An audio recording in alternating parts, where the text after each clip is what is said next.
February 28, 1986 is a Friday. It gets cold in Stockholm in the winter, so the man has likely closed his coat in an effort to stay warm, while his wife clenches his arm as they walk down the street. They spend the evening at a movie theater where they enjoyed a show with their son and his girlfriend, and after the screening, they chatted for a while outside. But it was time to head home, so the couple is now headed towards the closest train station. While they walk across town, the sound of their footsteps echoes around the buildings. But suddenly, around 11:21 p.m., the deafening blast of a gunshot reverberates in the city. The man drops to the ground. He has been shot point blank in the back, and the shooter proceeds to fire another round at his wife before he jogs away. Help quickly arrives as a taxi driver nearby calls for emergency services, but as fate would have it, the man's life would prove impossible to save as he is rushed to the hospital with his wife by his side. With this explanation of the incident, you may think this is just another crime story, but it's not that simple. You see, the man who was shot wasn't any other helpless victim. He was Olof Palme, the Prime Minister of Sweden, and on February 28, 1986, he was assassinated by an unknown assailant. When Olof Palme was murdered in cold blood, it marked the first assassination of a national leader in Sweden since King Gustav III in 1792, and his death had a massive impact across Scandinavia. Today, I will take a look at his untimely death and the intrinsic investigation that followed. Olof Palme is different from any other victim I have discussed so far on this channel because he was a public person. And while there are many theories as to who was behind his murder, a number of primary suspects have persisted to this day. But before I get started, if you haven't done so already, make sure to subscribe to my channel. I'm very grateful for the many people who have chosen to do so already. I'm trying to get to 500 subscribers by the end of the summer, and your help in this quest would be greatly appreciated. But for now, let's get on with today's episode.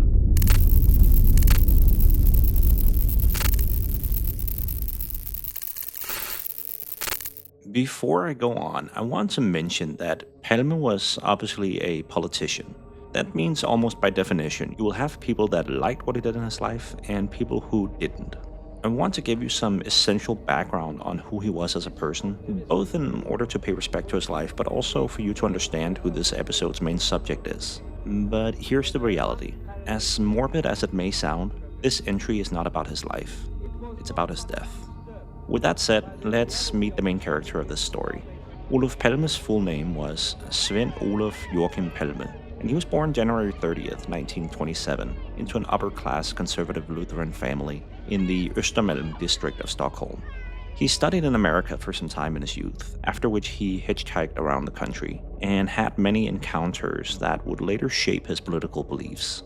A self-described socialist, Palme later returned to Stockholm, where he studied law, and in 1956, he married children's psychologist Lisbeth Beck-Friis, and they had 3 sons together. A longtime protege of Prime Minister Tage Erlander, Olof himself became Prime Minister of Sweden in 1969, but he was forced to leave office after failing to form a government after the 1976 general election, which saw a notable end to 40 years of unbroken rule by the Social Democratic Party in Sweden. While serving as the leader of the opposition, he also served as special mediator of the United Nations in the Iran-Iraq War, and he was the president of the Nordic Council in 1979. Palme faced a second defeat that same year, but in 1982 he returned as prime minister and retained the title until his death 4 years later. Now, starting in the 1960s, Palme was a prominent and polarizing figure in politics, both domestically and internationally. During his entire career, he remained steadfast in his non-alignment policy towards the superpowers, and he was also known for his staunch support for numerous liberation movements, as murmurs of decolonization began to spread around the world. This included economic and vocal support for a number of third world governments, and he was actually the first Western head of state to visit Cuba after its revolution, where he gave a speech in Santiago praising the Cuban revolutionaries. Palme was also an outspoken critic of Soviet and American foreign policy. He often expressed a lot of resistance to imperialist ambitions and authoritarian regimes, including those of Francisco Franco in Spain, Augusto Pinochet in Chile, Leonid Brezhnev in the Soviet Union, and perhaps most notably, the apartheid regime in South Africa, denouncing it as a particularly gruesome system. In 1972, he condemned the American bombings in Hanoi and compared the incident to a number of historical crimes, including the extermination of Jews and other groups at the Treblinka concentration camp, which resulted in a temporary freeze in relations between Sweden and the US. It's safe to say that Palme made his opinions heard. After all, he was a politician, but still, it's hard to find another European head of state who was as outspoken on the matter of international affairs as he was starting as early as the 1960s. Palme left behind a legacy of activism, political engagement, and a belief that there are things worth fighting for that are greater than ourselves. Maybe it was this political staunchness that would later result in dozens of politically inspired conspiracies surrounding his murder, because as you will soon learn, there are a lot of theories behind his death. How would you like to be remembered by people? I don't mean that you're going to die tomorrow, thank God you're not. But what would you like your obituary to say? That I have never thought of, and I hope that I will, up to the very last breath, not think of it. Because I think so, the moment people begin to think of their obituaries, they start to be scared, they don't dare to do things, and they lose their vitality. As we are here on earth, and we're doomed to be on this earth, we should try to make life as decent as possible. That is really, very simply, the basis of my political ideology. That's what politics is about.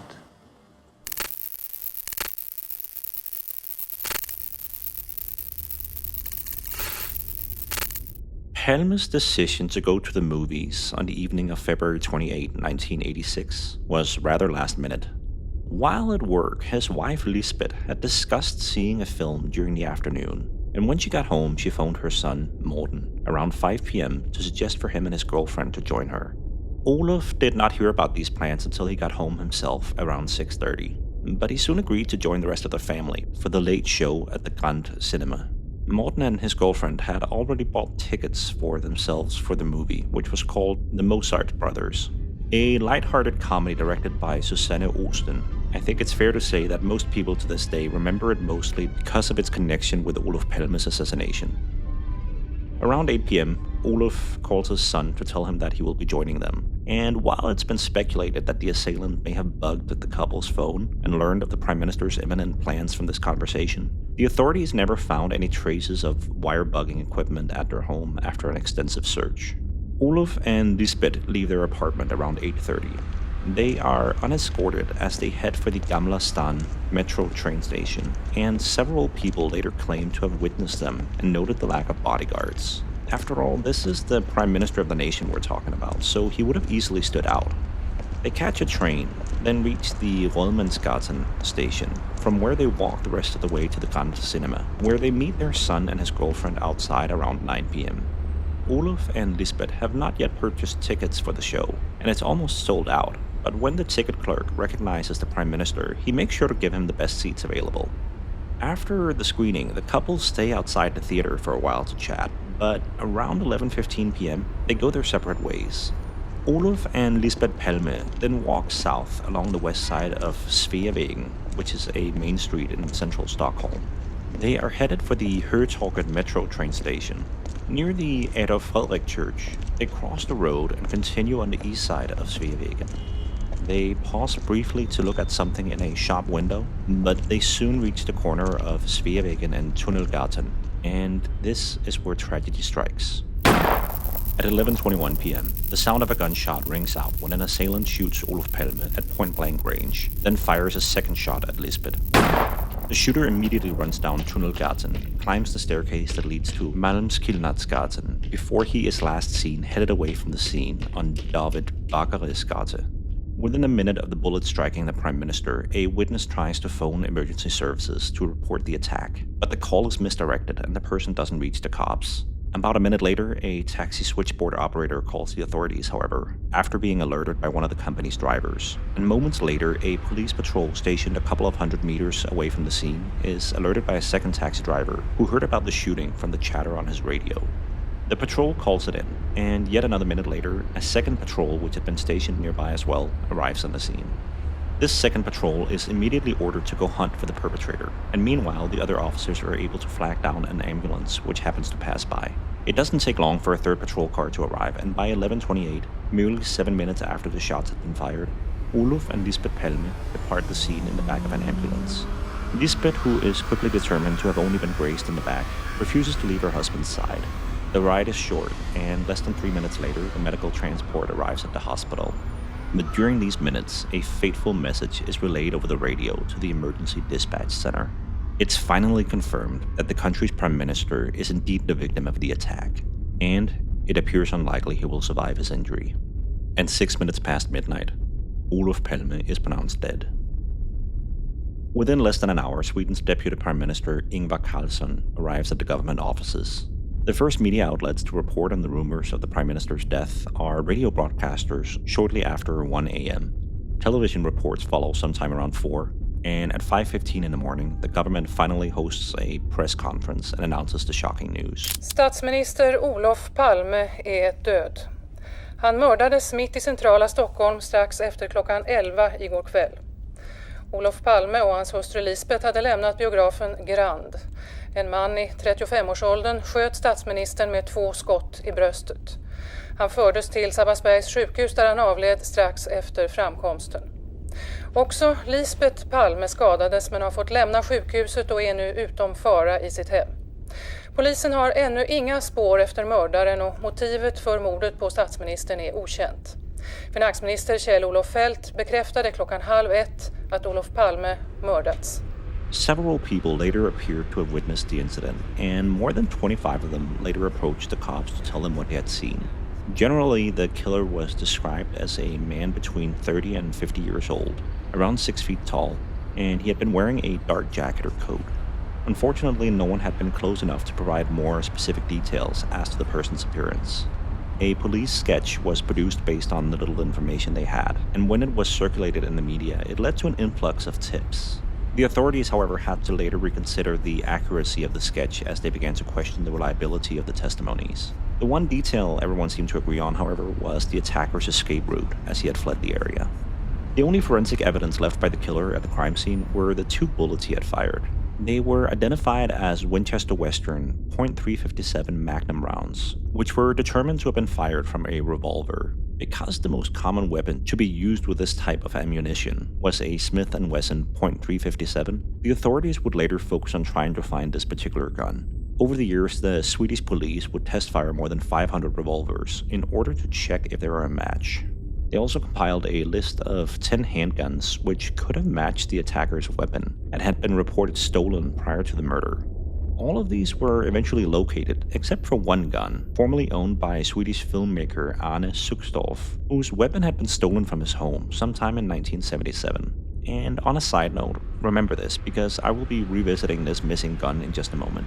With so limited clues to pursue, it's understandable why the cops believed tracking down the firearm may have been their most promising course of action. There is much more gun control in Scandinavia than there is in many other places, so it's not like everyone just had a Magnum revolver lying around, and those that did would likely have their guns registered. Another weapon that they focused on was a Smith & Wesson Model 28, which used the same type of ammunition, and one particular gun had been legally purchased by a civilian in the northern Swedish city of Luleå, but it had been stolen during a burglary in 1983, along with 91 rounds of metal-piercing bullets. It was believed to have been used in a robbery of a post office in a town called Mockfjord that same year, and later an isotope analysis of rounds fired during this crime determined that the bullets had the same isotopic composition as the bullet that struck Olof Palme. But all this really means is that the rounds would have been manufactured around the same time, not that they had been fired from the same gun. In 2006, Swedish police acted on a tip that the Expressen newspaper had received regarding a Smith & Wesson .357 revolver, which had been discarded in a lake in the Dalarna region. And when they located it, the firearm was confirmed to be the same as the one used in the post office robbery. It was examined closely at the National Laboratory of Forensic Science in Linköping, but when the lab concluded their analysis in May 2007, they were in the end unable to determine whether the gun had also been used in Olof Palme's assassination, as it was simply too rusty. And so there you have it. These are the overall facts surrounding Olof Palme's murder as it unfolded on that cold day in 1986. The crime itself is simple, a couple of shots fired after which the assailant runs away. But what has proven to not be so simple is to solve the most basic question that remains. Who was the attacker, and why did Olof have to die?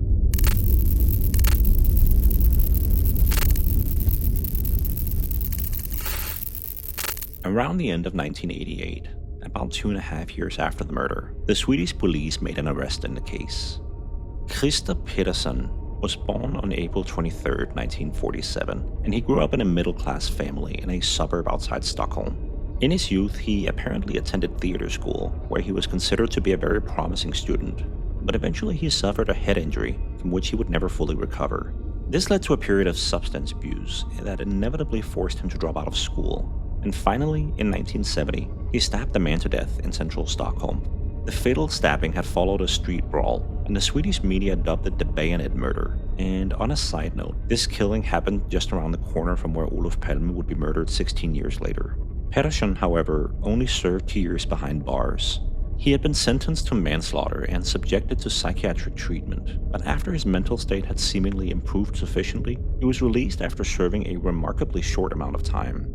Upon his release, however, Gustav Pettersson soon continued a life of petty crime in order to finance his alcohol and drug abuse. But at this point, let's fast forward in time.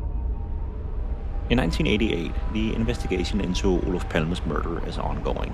The authorities are grasping at straws, though.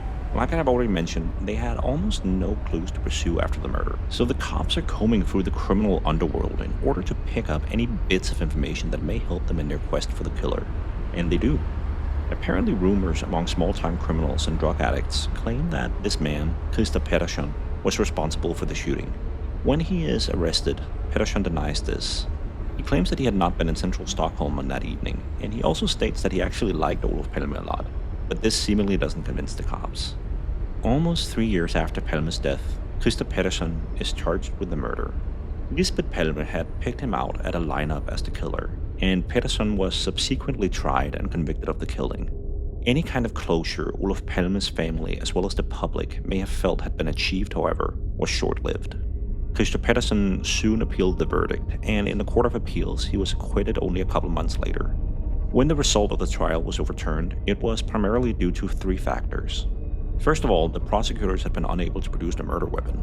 Secondly, Pettersson didn't have any real motive for the murder. And third, prior to the lineup at which Lisbeth Palme identified him, the cops had made some extremely unfortunate errors.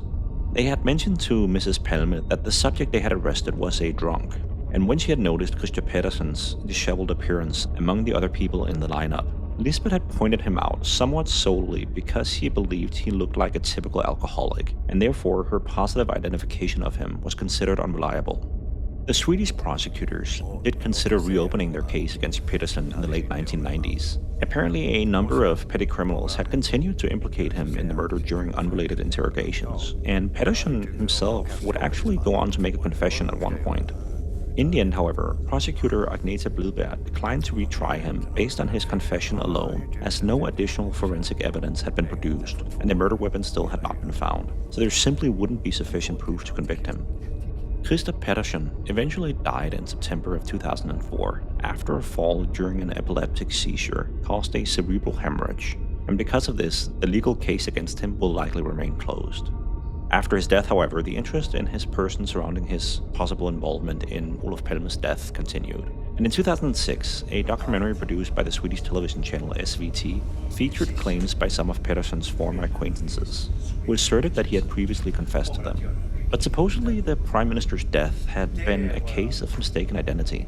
Pettersson had aimed to kill a man called Sigvard Cedergren, a local drug dealer who apparently looked a lot like Olof Palme in both appearance and dress, and would often walk along Sveavägen at night. And this person, Sigvard Cedergren, suddenly emerges as a new part of the puzzle. Because do you remember I mentioned before that a handgun potentially matching the revolver used in Olof Palme's assassination had been stolen from a filmmaker back in 1977? Well, the person who had taken the weapon was evidently later identified by the cops, and he interestingly turned out to be a friend of Sigvard Cedergren. And this connection seems a bit odd, because Cedergren, who again had been mentioned by Christer Pettersson as his intended target, he may have then actually had access to a firearm that could have matched the murder weapon in 1986. And when he was confronted with this information, Cedergren didn't deny that he had indeed had access to the gun. And shockingly, he would go on to claim that he had actually lent it to Christer Pettersson 2 months prior to Olof Palme's murder. Cedergren maintained this claim until his death, but in the end it only served to intensify people's suspicion. After all, it was indeed just an unsubstantiated claim by a repeat criminal offender. But it begs this question. Did Christer Pettersson intend to kill a man with a gun he had actually borrowed from this same person, only to mistakenly kill the Prime Minister of the country instead? It starts to feel a bit far-fetched, and even if it was the truth, the cops would never be able to prove it when you also consider they had never found the actual weapon. After the documentary aired in 2006, Swedish authorities did undertake another review of Palme's case with regards to Pettersson's possible role in it. But subsequently, the newspaper Dagens Nyheter went on to scathingly criticize the documentary, alleging that the filmmakers had evidently fabricated a number of statements while omitting evidence that would have seemed contradictory to their narrative. This included the testimony of the primary source in the documentary that seemed to directly contradict all previous statements he had made. By law, the Swedish police are not allowed to reopen an investigation of a person found not guilty in a trial unless major new evidence appears. And with virtually no new developments regarding Pettersson's role in the murder, the final report on the case eventually focused more on other subjects. Evidently, Olof Palme's surviving family members remained convinced that Christer Pettersson was indeed the killer, however, which supported Lisbeth Palme's identification of him until her death in 2018. But as with any high-profile murder case in which a perpetrator has never been fully determined, alternative theories emerged over the years as to who had really fired the shots that night.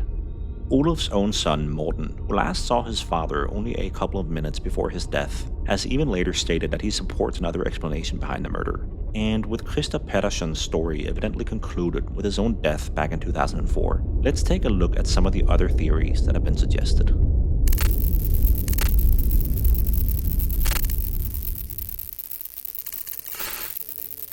Other than Christer Pettersson, one other main subject has emerged over the years. A person which the authorities to this day consider the most likely killer. But before I get to this theory, I will spend a bit of time and tell you about some of the other explanations that have been offered. On February 21st, merely a week before he was murdered, Olof Palme had given a keynote speech to an organization called the Swedish People's Parliament Against Apartheid. The event was held in Stockholm, and it was attended by hundreds of anti-apartheid sympathizers and leaders, and during the speech, Palme asserted that apartheid cannot be reformed. It must be abolished.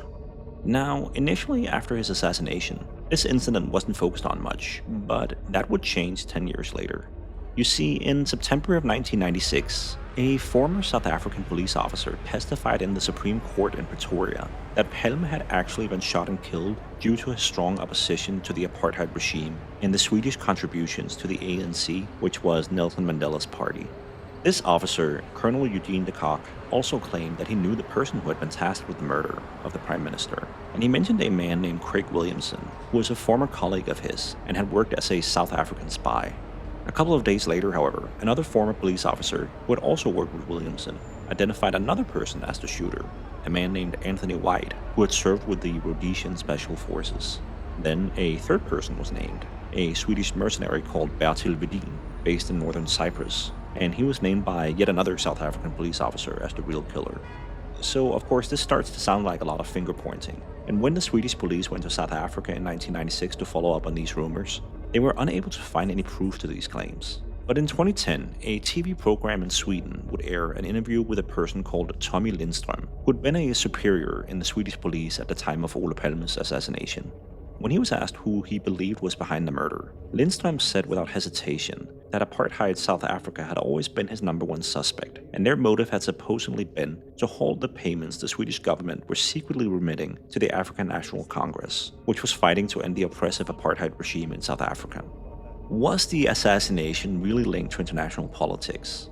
Was the murder truly associated with controversial race relations in a country more than 10,000 kilometers away from the cold street corner where the Swedish Prime Minister took his final breath? Little actual evidence was ever offered to support this theory, and as it would turn out, it wouldn't be the only explanation that included foreign nations.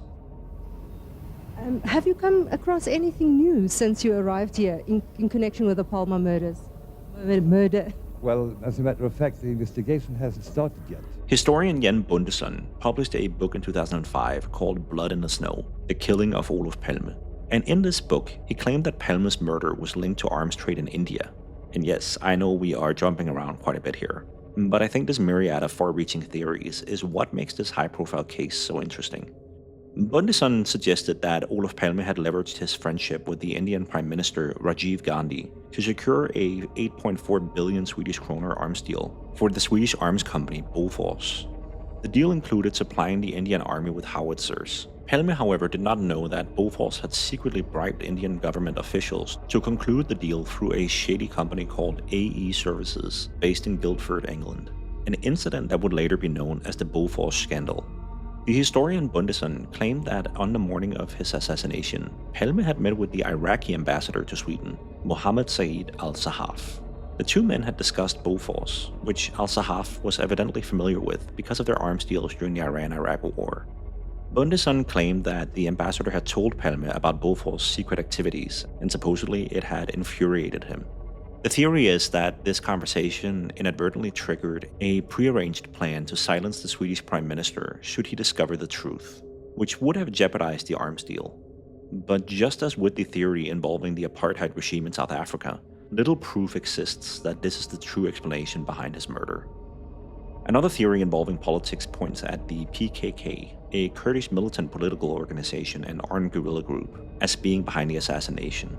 Hans Holmér, the police commissioner in Stockholm, was supposedly given a tip by Bertil Vedin, the Swedish mercenary who would also be subsequently implicated in the theory surrounding South Africa.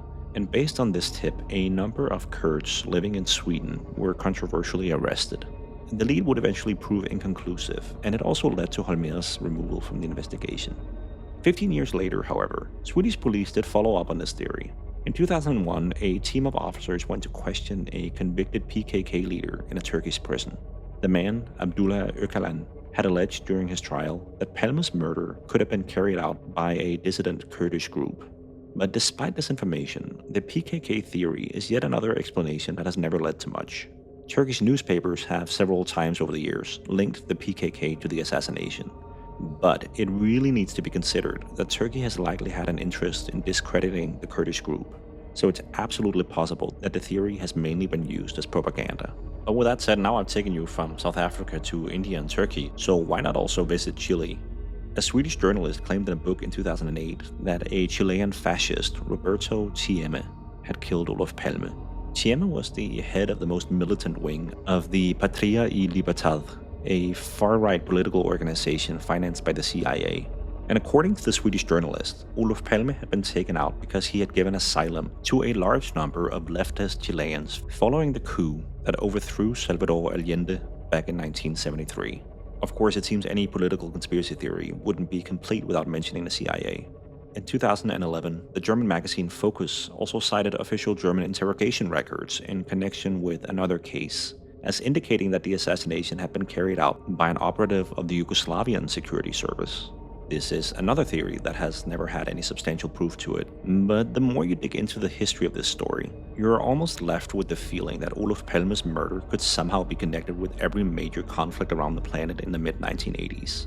So let's leave these speculations behind for now and go back to some of the more tangible suspects that have emerged.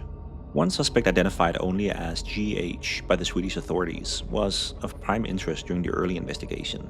This was because he had evidently matched a standard profile used by the cops to identify an assassin. They had concluded that the killer had knowledge of handling a small firearm such as the Smith & Wesson .357 Magnum, a gun which this person DH possessed at the time. During the 90s, the suspect failed to appear at several police interrogations, and when he did testify, several of his responses were considered untrustworthy, including regarding his whereabouts on the night of the murder. The man had also refused to hand over his gun for forensic examination, and subsequently his weapon would be the only Magnum revolver in the entire Stockholm region to not be tested for a match to the bullets fired by the murder weapon. GH claimed he had sold his gun to an unknown buyer. Later on, he would get his gun license revoked for some time after allegedly shooting at his TV in a fit of anger. And what had been on the screen that had made him so mad? Well, if the stories are true, it had been an image of Olof Palme. Suffering from paranoia and depression, GH went on to be sentenced multiple times for assault, and he would eventually take his own life in 2008 when police officers rang his doorbell after being alerted to his deteriorating state of mind by his brother. And with his death, the speculations of his involvement in the assassination of the former prime minister also seemed to fade. But this inevitably brings us to our final suspect. I promised earlier that I would tell you about the person whom the authorities to this day have labeled as the most likely suspect in the murder. So it's time you meet Stig Engström.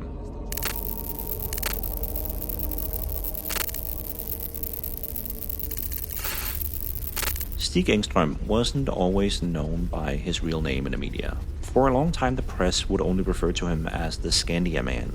Engström worked at the Skandia insurance company back in 1986, whose offices were located right next to the murder scene. After his identity was made public in 2020, however, Swedish media has referred to him by his real name, so I will do the same here.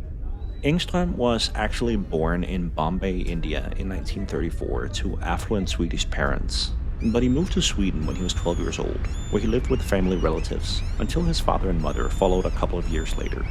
Coincidentally, he actually attended the same school as Olof Palme, although not at the same time. Engström did show both artistic and athletic talent when he was young, but he did not excel academically, so he failed to graduate school, and he never attended university. He did his mandatory military service before enrolling in a program to study graphic design.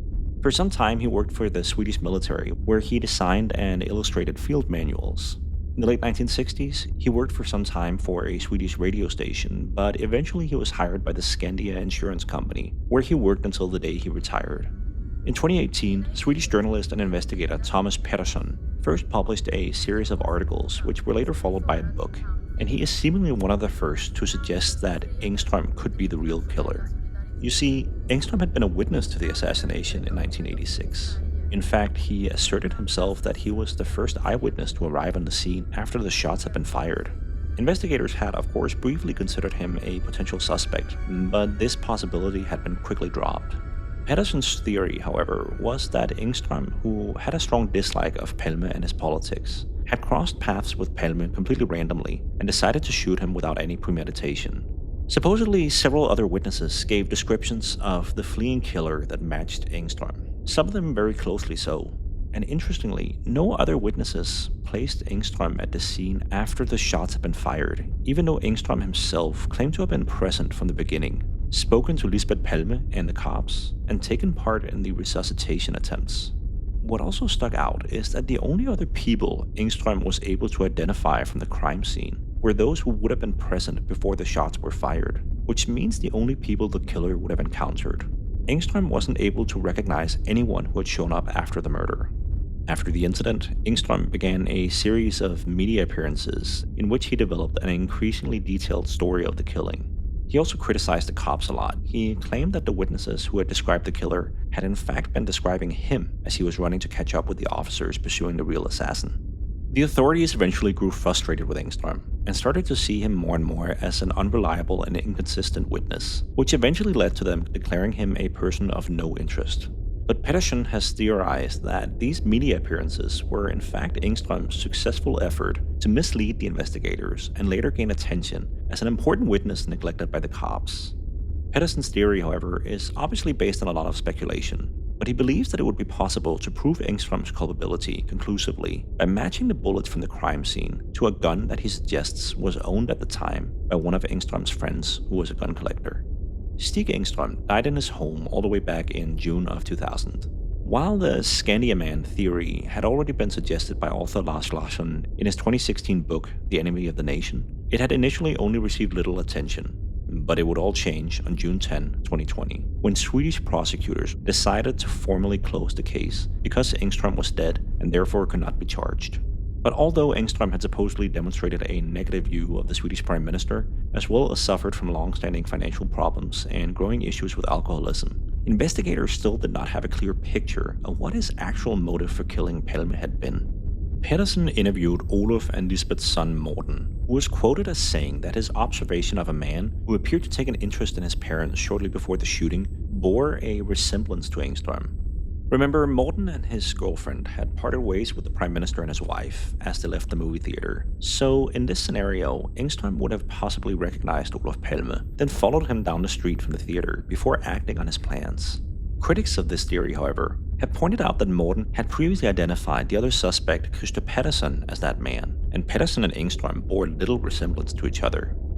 In a separate 2018 interview, another witness identified as Lars J., who saw the murderer escape, said that it was quite possible Engström could have been the man he saw fleeing the scene, but he also admitted he had not actually seen the killer's face. There's also been some criticism in the response to the prosecutors identifying Stig Engström by name. After all, he is not around to defend himself anymore, and it's important to remember that everyone is innocent until proven guilty. The Swedish newspaper Svenska Dagbladet commissioned a poll that indicated 19% of Swedes believe Engström murdered Palme, while 62% state they remain hesitant or simply aren't convinced either way. Most likely, it will never be known if Stig Engström was the real killer. The main problem that the authorities have faced since day one is the lack of forensic evidence. In our previous episode on this channel, I explored a set of Danish murders from 1948, when the perpetrator left a massive amount of clues behind at the crime scene. But with the assassination of Olof Palme, it's almost the opposite. The swiftness and effectiveness of the killer feels calculated and determined, and in the end, the cops have not been able to identify who was really behind the horrible incident in the cold streets of Stockholm on that night back in 1986.